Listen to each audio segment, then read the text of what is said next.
Brian, we had a question from Laura, and she was relating to an issue that you mentioned earlier of the multiple Facebook pages and creating alignment. Their issue is they have 10-plus Facebook pages and 10 different admins.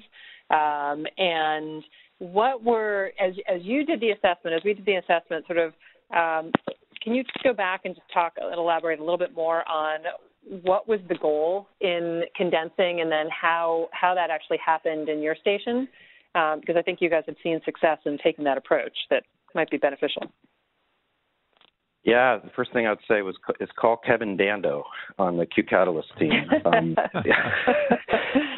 He's brilliant at this. He's been doing it for years. And, I think it's an emotional thing, and that's what we saw at our organization is that, people are emotionally attached to, the kids page or this page or this particular show. And the first step that really, shed a light on this is getting the actual numbers and getting, how many shares are there. And, Alexa, you can help me out here, what the metrics that you guys help us put together to analyze that, and then looking at the raw, kind of the industry specifics that say 8 to 10% of your followers are actually actively participating with your content.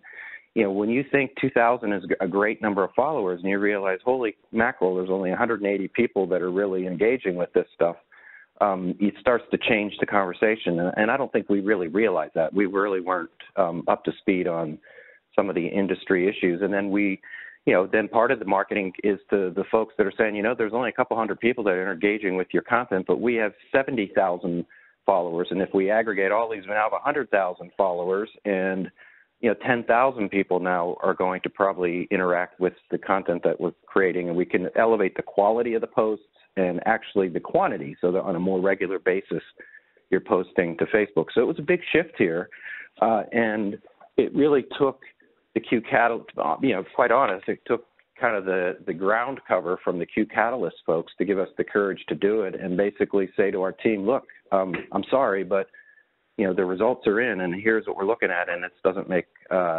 sense anymore for the return on investment of your time. We also looked at that. We looked at how much time are we spending per staff member posting or creating content, and then you divide that by the interactions with that content, and all of a sudden the numbers don't look so good, that you're spending a lot of energy on something that really isn't creating as much engagement as you might have thought. So that was helpful, kind of putting it in a spreadsheet and a kind of a chart. You can't really argue with the numbers when you start looking at them in a comparison fashion like that.